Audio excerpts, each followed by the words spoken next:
Good afternoon and welcome to the Show Me My Future MOACAC College Information Session. This information session is with the University of Tampa. Just a couple of housekeeping items so everybody knows what to expect. The way you're going to interact with the presenter today is by using their Q&A button. So the Q&A button you'll see, that's how you can ask individual questions if you have those at any time during the session.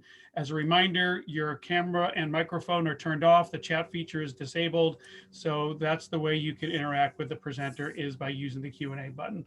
Lastly, there are more of these Missouri ACAC sessions. So visit moacac.org, not only to see if there's other sessions you want to sign up for, but to view the previously recorded sessions. So with that, I'm going to turn it over to Samantha and the University of Tampa. Great, thanks so much. I'll go ahead and share my presentation. So thanks everyone for joining me tonight or this afternoon. It's a little later here in Florida. My name is Samantha Kotz and I am an Assistant Director of Admissions at the University of Tampa. So I'm just going to be giving a brief overview about the university, about the application process. Like he mentioned, if you do have any questions, feel free to put them in the Q&A box and I will address them at the end. We'll have about 15 minutes left over for Q&A. So without further ado, I'll go ahead and get started. So we are in Tampa. If you've never been in the Tampa area or visited, I highly recommend it.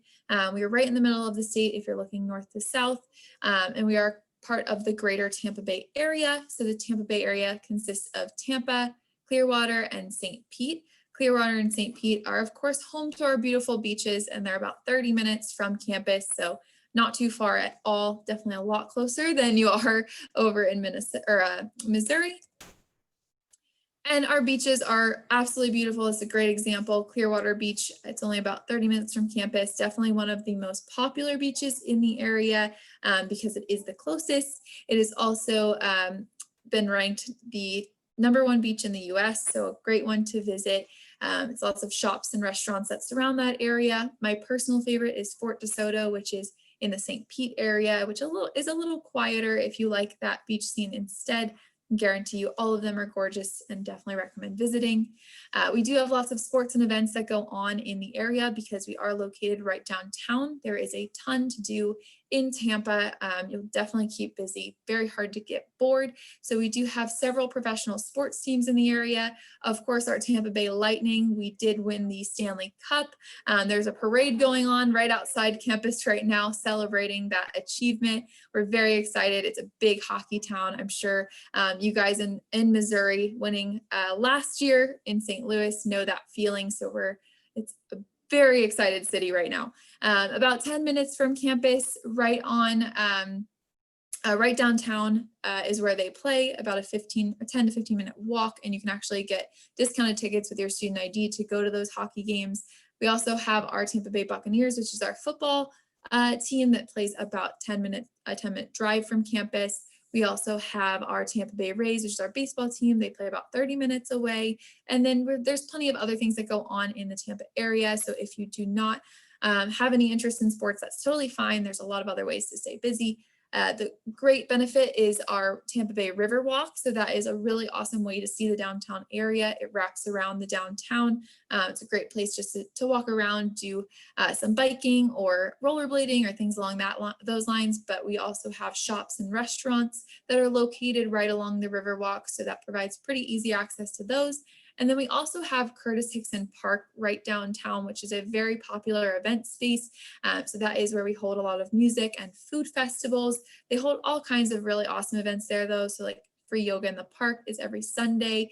We also have museums that surround that area, as well as an aquarium right downtown. So like I said, plenty of ways to stay busy. And then some basics about UT. So we are a private independent university. Private meaning that in-state and out-of-state tuition is going to be the same. Independent meaning that we are not affiliated with any specific religion. We do have a chapel on campus. It is non-denominational, and welcome to all students of any faith, or if you are just looking for a great peaceful place to get away, there's some meditation rooms in that chapel, and it's definitely a good place to go. We are an urban environment with a campus feel. So urban environment, meaning that we are right downtown in the city, like I mentioned, only about a 5-minute walk over that river into the downtown, but we still maintain a very traditional campus feel. So while you're on campus, you'll notice that there's really no city streets that cut through campus. It's very divided from downtown because we do have that river that separates us. So it's very easy to navigate. And it very much feels like its own little community within the downtown area. So you have all of the access of the city and are surrounded by that urban environment, but you still have that really nice balance to be able to be part of a smaller community within the city. We do have students from all over. So we have about 9,600 students on our campus. About 1,000 of those are graduate students, and they are coming from all 50 states as well as 132 different countries. So we have a very diverse student population. About 70% of our students come from out of state, about 10% are international students, and about 20% come from within the state of Florida. So the overwhelming majority are coming from pretty far away. So I always like to share that with my out-of-state students that you will not be alone. If you do choose to come to UT, you'll be making that transition and moving far away from home, along with just about everybody else on campus. So it's very comforting to know that everyone is going through that same transition with you. And then we do consider our students to be metropolitan, active, and independent. So metropolitan meaning that you like to live in a downtown urban environment, active meaning that you like to get out and get involved, whether it be in those things that I mentioned in the Tampa area or right here on campus. We have over 300 clubs and organizations to be a part of. So everything from leadership organizations like student government or Greek life. We have about 20% of our students who do Greek life. We do have clubs related to your major as well as clubs related to your hobbies. Some of the most popular being our hammock club and our beach club, always taking advantage of the great weather here in Florida. And then independence is probably the piece we like to stress the most. Our average student comes from about 900 miles away. So it is by no means a suitcase school where you're going to pack up and go home on the weekends. You are typically staying here for the full semester until winter break. So just know that it takes a certain amount of independence to make that transition and to be able to be self-motivated and get out and get involved and really make Tampa your home. And then we are a medium-sized institution, so we typically have class sizes right around 22 students. However, some of our classes might be a little bit larger, about 40 to 50 students. Those are typically going to be your entry-level science classes. So if you're interested in biology, marine science, something along those lines, you may have a few classes freshman year that are a little bit larger, but those still break down into smaller classes for your labs of about 20 students on average. So those still allow for one-on-one time with professors and lots of hands-on learning opportunities. I was a UT student, so I can definitely speak from experience. As far as our faculty go, they are extremely accessible. They all really want to help you succeed and support you through your academic career. So you're definitely learning from the best. They all have office hours outside of their normal class time. So if you ever need to consult them on anything, they're definitely there for you. And then, like I said, they are all pretty much experts in their field. 90% hold a PhD or a terminal degree, meaning the highest degree possible in their field. So if you ever need help on like research projects or anything like that, they are definitely there to assist you. And then there is a sampling of our accreditations on the screen as well. One that I always like to highlight is our AACSB accreditation. So that is our accreditation for our business school. It is the top accreditation for business schools in the US, and only 5% of business schools actually hold that accreditation. So it's something that is very important when you're looking for jobs, and definitely something that will stand out to employers. So we do accept the common application as well as our own UT application and then the Coalition for College application. The Coalition is more than just an application, though. We are part of the Coalition organization, which is an invitation-only organization that represents the top 5% of universities in the US. So we were invited into this group because we typically graduate students with less debt. We are more ethnically and socioeconomically diverse. And then we also graduate students at a higher rate. So we're definitely proud to be a part of that group. And then we are a liberal arts university. So in addition to your classes for your major, we will ask you to take classes in a variety of different subject areas, those that are listed on the screen there. And that will just help you get a really well-rounded education. So you'll be able to take your major and apply it in a variety of different settings. And all of those components add up to what we call the baccalaureate experience. In addition to those additional requirements, we will ask you to take a first-year seminar class. So that's essentially like an orientation style class that will help you get acclimated to college life and UT's campus, help you find all the resources that you need. You'll have a mentor for that class as well as a faculty advisor who will really help you with that transition to college life. And then we do have an honors program that you're automatically evaluated for when you apply to UT. So if you meet the criteria there on the screen, you will be automatically invited into the program at the time of your acceptance. There are several benefits to being in our honors program. So the Oxford Semester Abroad is one that we like to highlight. It's a study abroad option specifically for honors students, where we send 3 students each semester to Oxford University in England. One really awesome benefit of that program is you actually pay the same price that you're going to UT for to go to Oxford University. And Oxford University is one of the most expensive universities in the world. So that's definitely a really nice feature that we like to highlight. Research fellowship specifically for honors students. And then we also have our honors courses.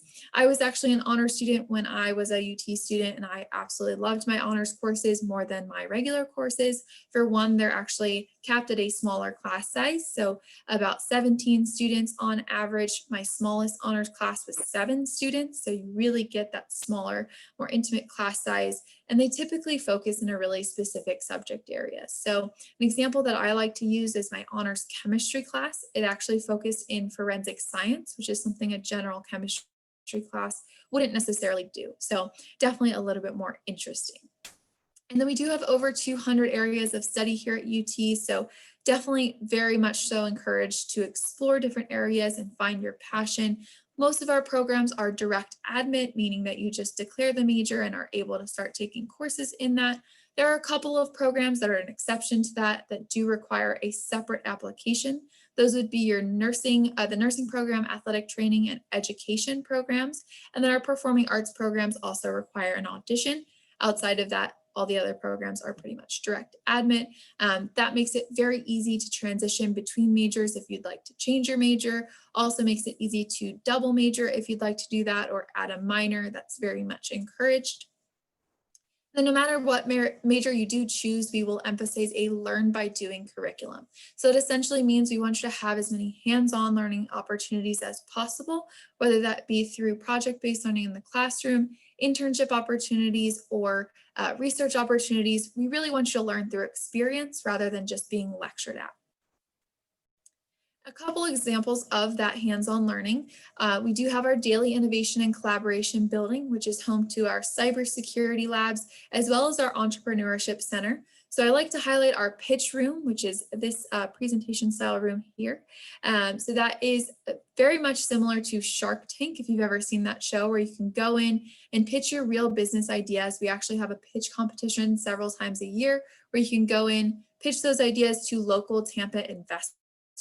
And if you win that competition, you actually receive funding to start those businesses. So awesome real world experience. And if you're interested in the sciences, here's a couple of labs and field experiences that we offer. Our Marine Science Field Station is definitely a popular academic facility. Marine Science is one of our most popular majors. So that facility is located about 15 minutes from campus, right on the bay. We do have several boats that you can take out on the water to do research. You can also become scuba certified. We have labs at that facility as well as labs on campus. We also have our health science programs. So there on the screen, you'll see an example of our nursing simulation labs. We actually have the #1 nursing program in the state of Florida. So very highly successful nurses coming out of that program. Like I mentioned, it is one of our programs that is not direct admit. You do have to complete some prerequisites during your first year and apply to the program during your sophomore year.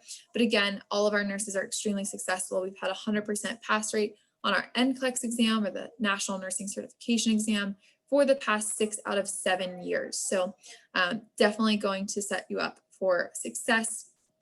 from that program. Our nursing simulation labs are located in the Graduate and Health Studies building, which is our newest academic facility on campus. So this is where all of our health science labs are located, including our physician's assistants program. So that is our newest master's level program.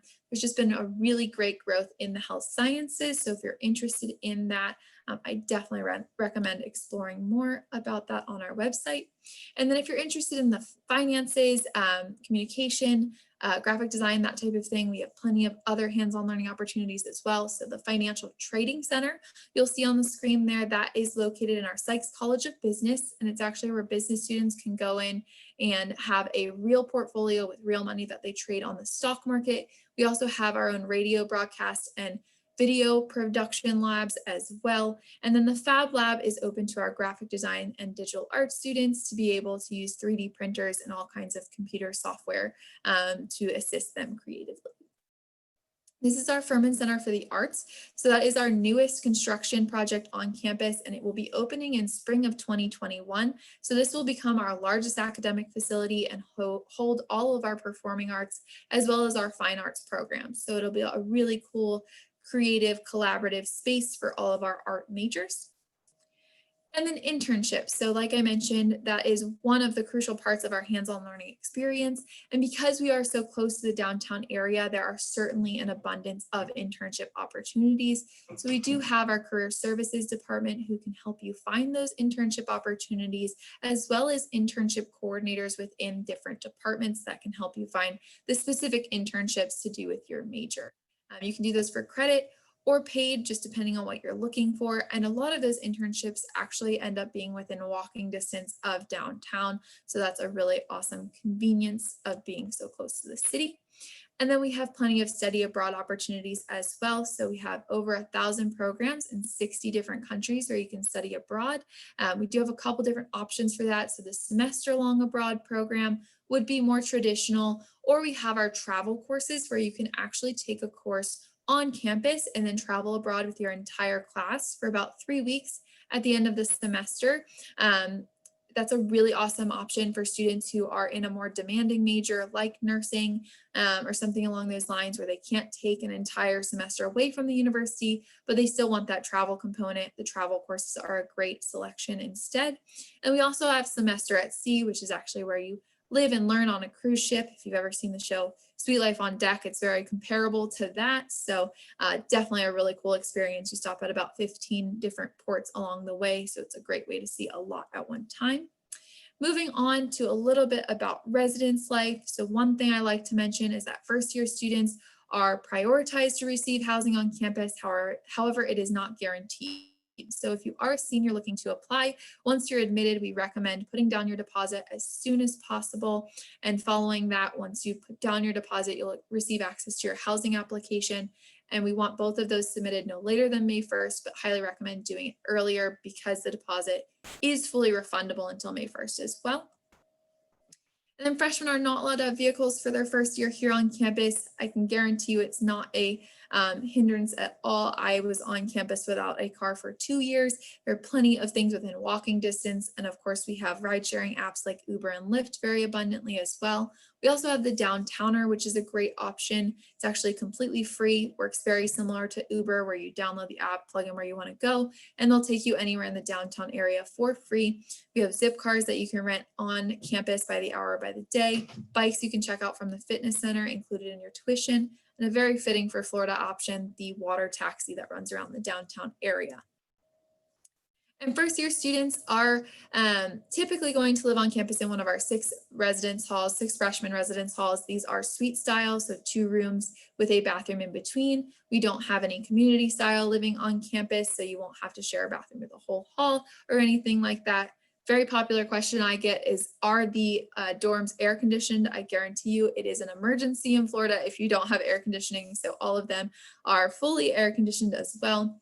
This is an example of what your first year room may look like. So all of the furniture there is included, and then you can obviously decorate it however you'd like.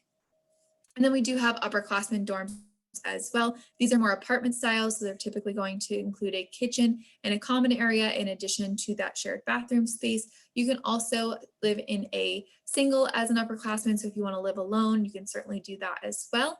And then if you're looking to move off campus, we definitely have a great resource for students to find affordable options in good locations. So our off-campus housing coordinator can help you narrow those options down and find a good spot for you off campus. Obviously, there's an abundance of those opportunities since we are in the city area. There's quite a few different apartment complexes and things like that.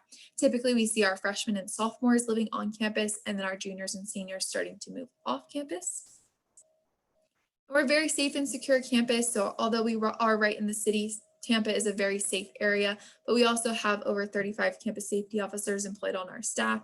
They patrol 24/7 and are also stationed in our residence halls at night as an extra security precaution.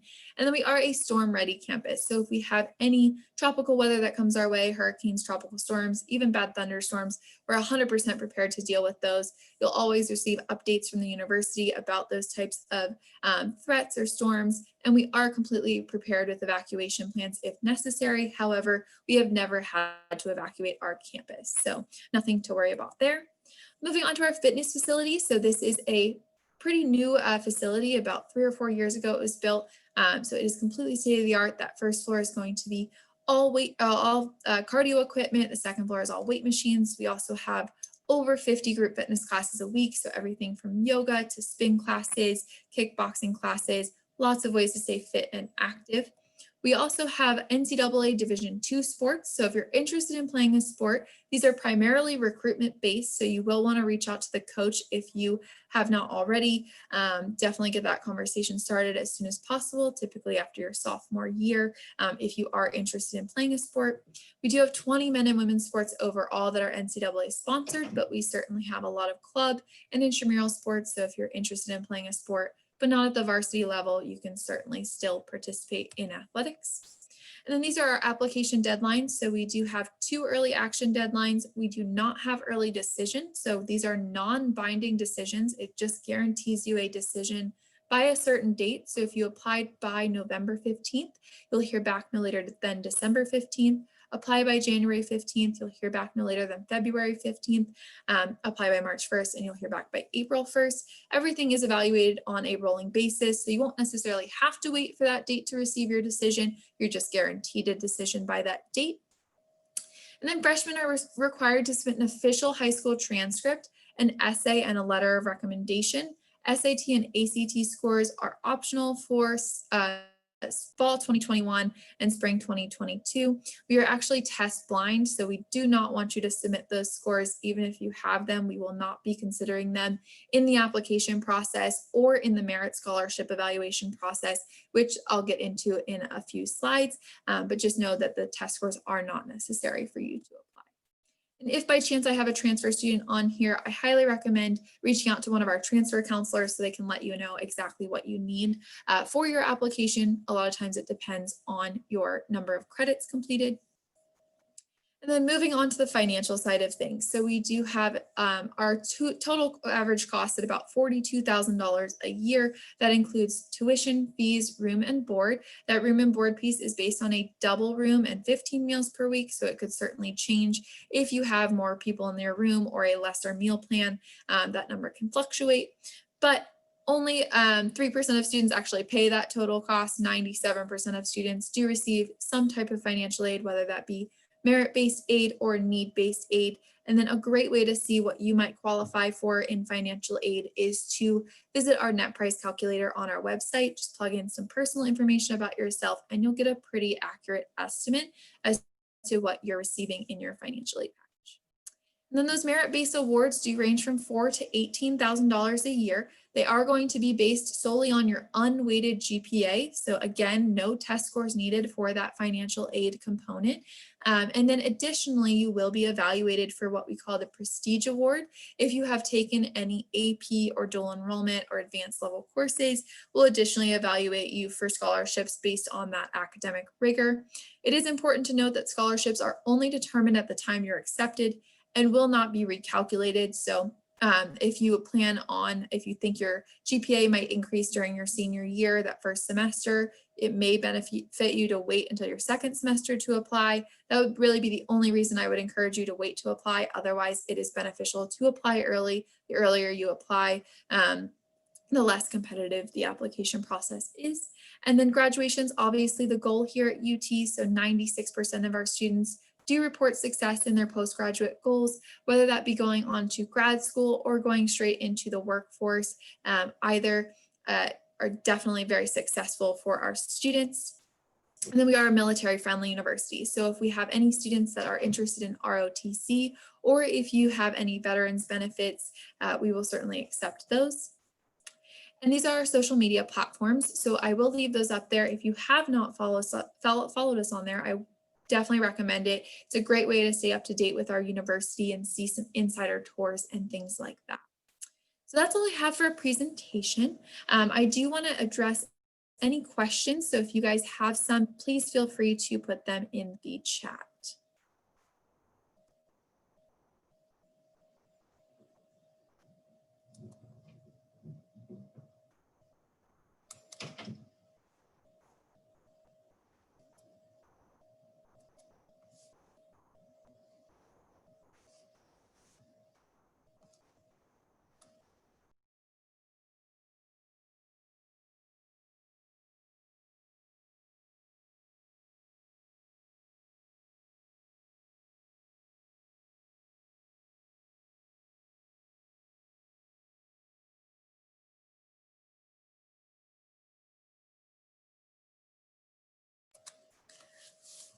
Okay, I don't see any questions as of yet. I'll stick around for like 5 more minutes to see if anyone does have questions. Feel free to put those in there. I can answer them privately. If you would prefer, just note that in your question, and I'm happy to just respond to you if you'd like to ask them that way, or I can answer them out loud as well. Just feel free to submit those in the Q&A box.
All right, so no questions. I think we can probably go ahead and wrap things up. But if you do have any other questions, feel free to contact me. All of my contact information is on our ut.edu website, so feel free to reach out.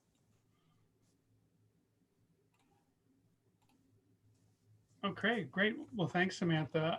Just a quick reminder for those of you who are joining us. There's a quick survey at the end of this. If you could fill that out just to kind of let us know how these sessions were and how they're doing and how we can make them better. And then a reminder that both more sessions and the recording of this and all 184 Missouri ACAC sessions will be available at moacac.org. So please make sure you take advantage of that. So, but for now, thanks for joining us. Glad you participated. Have a good rest of your day.